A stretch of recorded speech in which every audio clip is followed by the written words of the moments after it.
The setup of the studio. Tunes in the background as per usual. Beer ready to roll off to the left. Running through what I'm going to say in the old brain.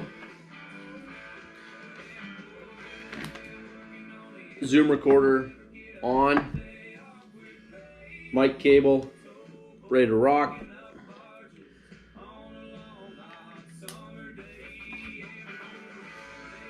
Mike, aka the reindeer dick, the lipstick dog, ready to roll. The number of times I've plugged in my headphones, fucked it up. Actually, no, not fucked it up. Haven't done it. It's ridiculous. And there we are. The other time is I don't push record and then play, so nobody can hear this on the mic, but you guys can see it online. So anyways, what we'll do is we'll mute the old Turnpike Troubadours. Let's keep rolling from this. Oh, we started. Boom. Well, here we are. Another episode, Quick and Dirty with Wardo. Could be a little extra dirty tonight. Had a couple of Sunday beers. Brought to you by Fernie Brewing. It's not actually, but I wish it was. But I do appreciate what they got. I got a First Tracks Brown Ale here. Throw that into the shameless Yeti plug. Can holder. Try and do it one-handed. This is frustrating. Like a monkey fucking a football at this point. Jesus.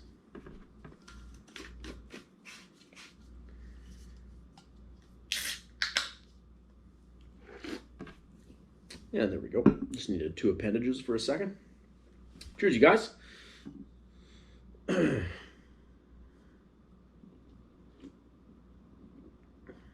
it's a good brewery, man. They do a good job. One of my faves. One of my new faves, I should say. Always have. Oh, they've been around for a while, but lots of good stuff. Fernie, BC. What do we got tonight? Let's dive into it. You know what? Firstly, man, I've been getting some fucking awesome emails. I have missed some people on responding. Some people have gone into the old junk mail. Trying to do my best, trying to figure out the best way to get back to everybody, especially the best way to maybe help everybody out. You know, like I'm going to always do my best to get back via DM, via an email. If you do not hear back from me, bother me. Like, you have full acceptance to pester me. And I would appreciate if you did. It is not because I think your problem is not worth talking to or you're not. I honestly do try and get back to everybody. And I really do appreciate everybody reaching out, especially those emails that have come in, especially about low back pain. I mean, like, just to touch on it for a second, low back pain is fucking debilitating. Like, if you have a sore knee, you can limp. But, like, if you have chronically sore, and not to put down anybody with knee pain or something like that, but I mean, like, if you have a chronic nerve pain in your neck or back, like, there is nothing you can do that doesn't involve those things. You're always there. So I feel for you. And like, man, if there's anything I could ever do to help, like I always will, even if it's an education session or just some reassurance, because I think there's a lot of bullshit out there, like I've always said. As usual, this isn't a plug for myself or a plug for you to just listen to the podcast and that's what you're going to go on. But, I appreciate everybody reaching out so far.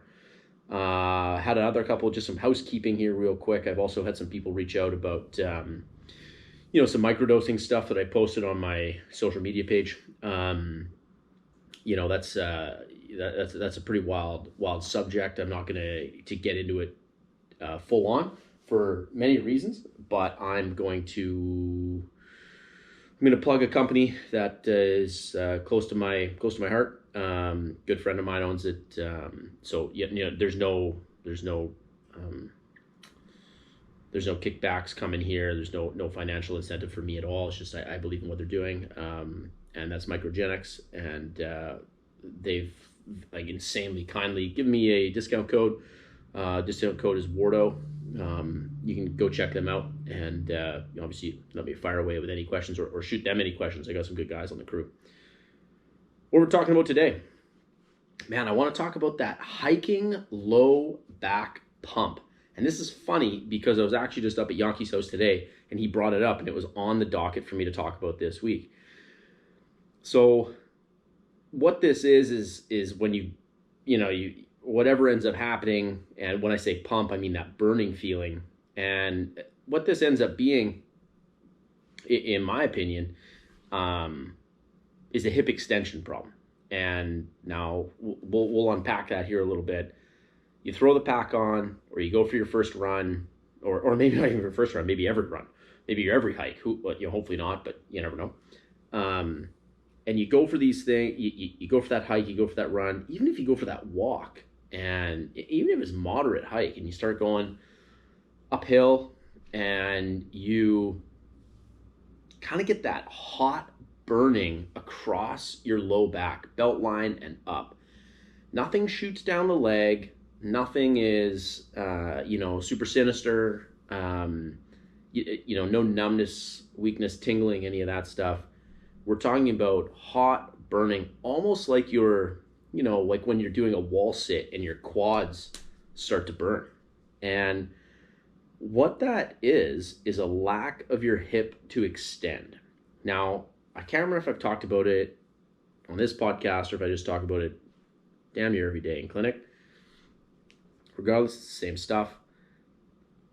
When your leg trails out behind you in a walking step, you can stand up, you can take that walking step, your leg goes out behind you. Your hip, the socket in which that bone on the side of your leg, the bone in which that kind of slots into your pelvis, that is your hip. And as your leg rotates back, like you're really only looking for, 10, 12 degrees of extension, 15 maybe, but 10, 12 degrees of extension.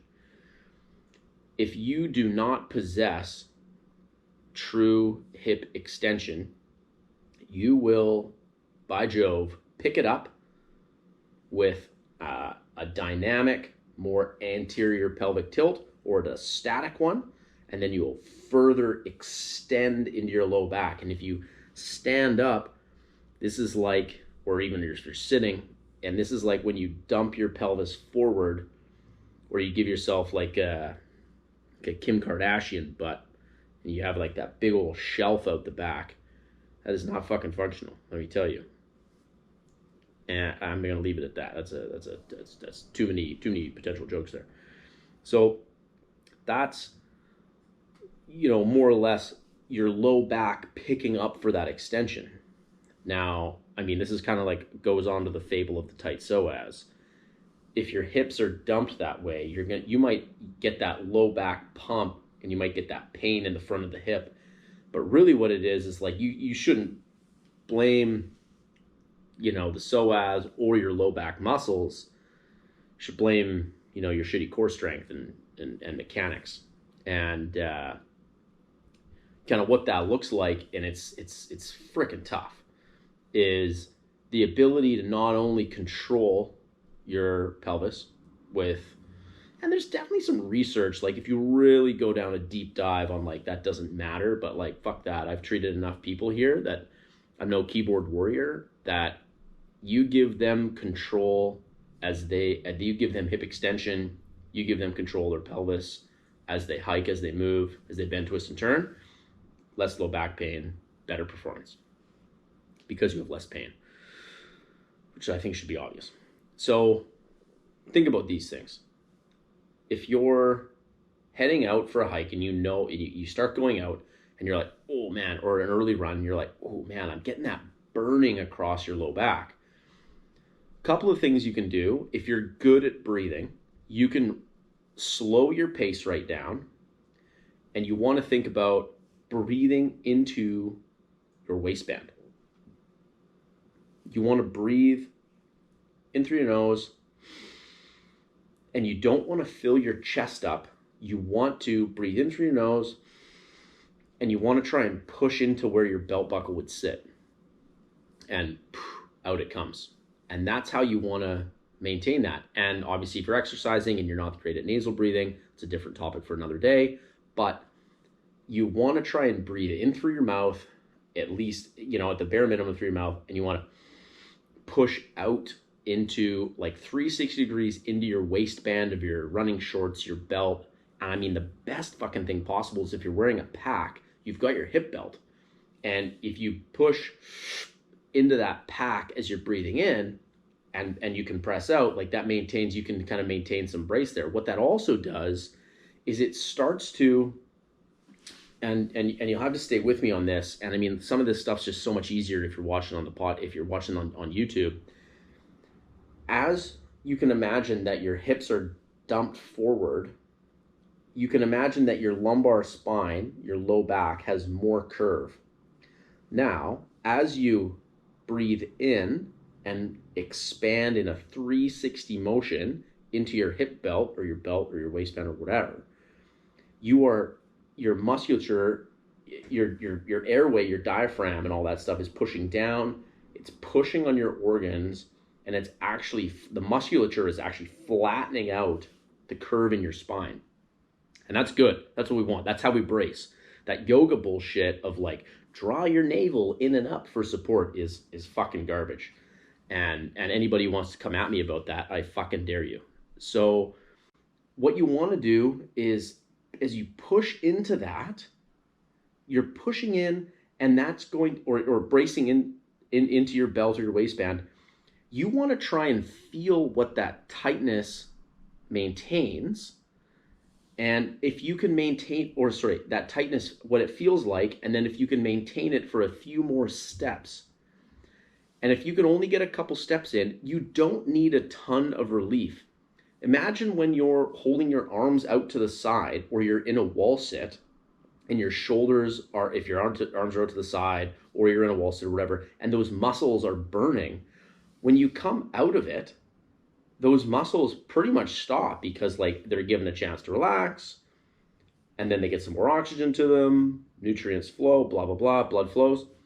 That's the same thing with the low back musculature. It's not that anything's wrong. It's that it just needs a break. And you have to figure that out with better core mechanics and a stronger anterior kind of lower abdominal tract. So, I mean, there's lots of stuff we can do in like the clinic or in like a more static setting. But really, that's one of the best ones. If you can figure out how to kind of push, like breathe into the waist belt of your pants or the hip belt of your pack, and also kind of like just easily try and just very minorly pull your belt buckle to your nose a little bit and breathe out, you'll be able to like loosen up. You'll be able to flatten out the curve in your lumbar spine a little. It'll allow the anterior core muscles to engage a little bit harder, and it'll allow some of the ones in the back to relax a little bit more, less pain, so on and so forth. Now that's kind of like the root of the issue, but as I started with this is hip extension as well. And if you've been out of that for a long time, this is a long-standing problem. Like, it's a tough one, but you need to be able to really gauge good hip extension. So you can't just lay on the floor, bend your knees, put your feet flat on the floor, and bridge up into a glute bridge, because you could still potentially be in a lot of hyperextension in your lumbar spine. And you're like, yeah, I'm hitting it. Maybe you feel it in your glutes, maybe you don't, like whatever. But if you're really extended, that Kim Kardashian butt, creating that shelf as you extend through your hips, you're going to get that tightness in your back. And not to pick on Nolan here, but that's one of the things that I see, that he's constantly kind of like trying to adjust his back, and he gets stiff when he's out there. And that's one of those reasons, is that it may feel like your spine is stiff and you're going to kind of reef on it to the side and try and crack it, because it's going to release, enough factors to relax the muscle, but kind of unnecessary in the fact that, like, if you can just kind of like brace into it a little bit more, you can actually kind of quiet down and lose some of that stiffness in your low back. So what I'd suggest is either videoing or getting somebody to help you, and I would pop onto all fours, tabletop position, quadruped position, whatever you want to say. And then I would, you're up on hands and knees nice and tall, and you're going to pull, you're going to imagine underneath your belly button that there is a, just the center. You can imagine that there's like a dish in the middle. And I want you to pull towards that with both hands and both knees. They're not going to move, but they're just going to pull. And as you're pulling, you're going to maintain that low pressure. You don't need a lot here. You don't need to be 10 out of 10 by any means. 3 out of 10 at max is best. And I want you to keep pulling. And then as you're pulling, I want you to maybe extend one leg straight backwards.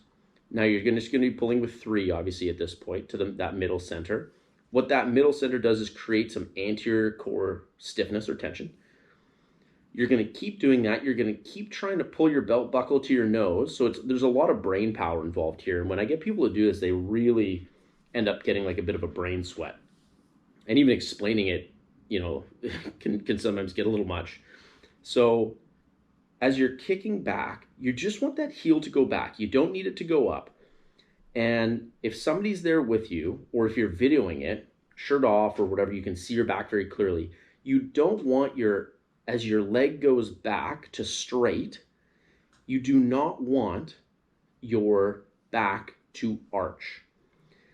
Because if your back arches as your leg goes straight back, you've got to imagine that as your leg comes behind you in a dynamic movement with a heavy pack on, or even just running or anything dynamic, or even just maybe just walking, you got to understand that you're not using full hip extension, or you're using hip extension plus a bunch of lumbar extension.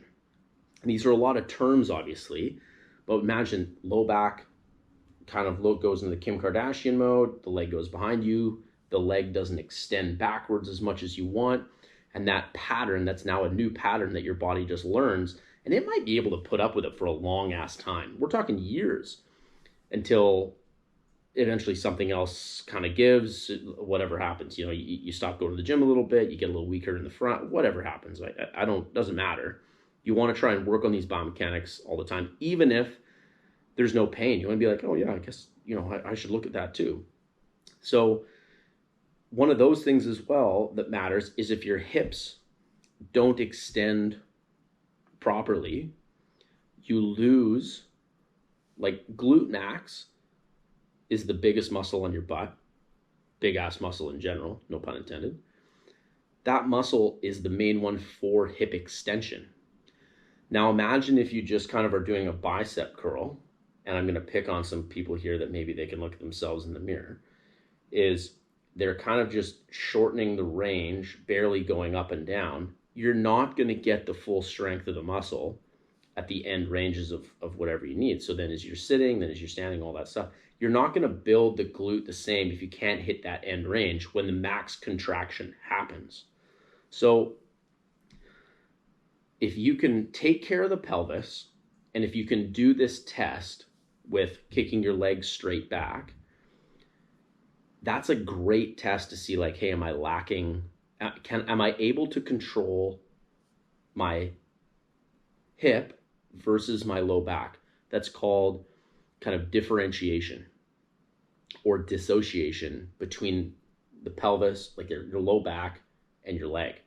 You should have that every time you take a step, running, walking, hiking, anything, getting up, moving to the kitchen, whatever it might be. You shouldn't, as you go for a walk, your back shouldn't extend a little bit. And it might not look obvious, but all of these micro steps play a big role. So if you do that, you're on hands and knees and you're kicking your leg back, and you feel, or you see, or you feel that lumbar spine, your low back, start to arch a little bit. What you need to do is pull a little harder through the two arms and the knee that are on the ground. And you need to try and kick that leg back a little bit more. You might just need to hold it, and you might need to hold there, and it might not hit full extension at that point, and it might not do it for weeks. You need to do this stuff every day. And I would do a 10-second hold, 3 sets aside every day, and keep getting better and better. And I would do this stuff directly before I go for a run or a hike or whatever it might be. Now, there's some more advanced stuff that we can look at, but that's easily one of the things that you should work on to differentiate your leg moving from your spine and the rest of your body in general. That alone will help. So one of the other ones that I really like to do is you're basically laying face down, and under, we'll pick on our left leg today. So under your left leg, you're going to you're not laying face down. Your hands and knees, like I said before, then I want you to drop down to your elbows. So now you're in kind of a forward slanted position. And as you're on your elbows, you're both knees are behind you. That left knee is maybe on a small pillow or a yoga block or something like that. Just kidding about that yoga block comment. And as a water bottle, a whiskey bottle, whatever you got around, something that's, a couple inches. And as you come back, you're kind of flexing into the ground and you're pulling to the middle, like I said before. And then you're driving your hip, like that heel, you're trying to drive that to the ceiling, keeping the elbows on the ground. And again, you want to make sure that that low back doesn't start to extend. And that's one of those, that's another drill that I would then hold the top position for 10 seconds and then push your knee into the yoga bottle, that's a bad one. The whiskey bottle or the pillow or yoga block or whatever you got underneath. I would push into that for a solid 5 and then pick back up, and I do 3 sets of that. What this is doing is trying to pin your torso into not being able to move, and then forcefully kind of contracting, getting some neuromuscular contraction and firing the hip to be able to move freely. So then when you stand up, and it should be harder than when you stand up, you should put effort into this. Then when you stand up and go for a walk, you can kind of come back to that. And then you might be able to get away with just breathing into your belt buckle and kind of thinking about that extension and letting that hip move freely, which will then kind of build the glute a little bit more, and it'll hopefully stop that low back bump. Sidebar on this, I shit on yoga twice tonight, and honestly, like I'm not truly shitting on it. Like honestly, a little bit of that breathing and that stretching is honestly good for a lot of us, especially if you're stiff. If you use it as your only strength practice, you got to give your head a shake for sure. I think there's a lot better things to do with an hour in your day. But again, it works really well for stress and just for kind of general movability. But as far as other options, they're definitely out there. Just my 2 cents, especially because too many, and the reason I really hate it, hate's too strong.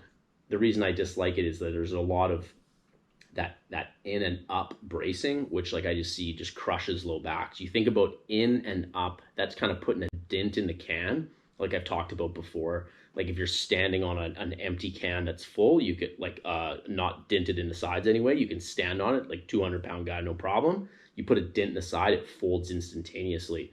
Obviously your back doesn't do that, but that's like, it ends up picking up bad habits. So, and I really dislike how they teach that a lot. That's starting to change and I really love that, but nonetheless, gripe over. Guys, that's a little bit longer tonight.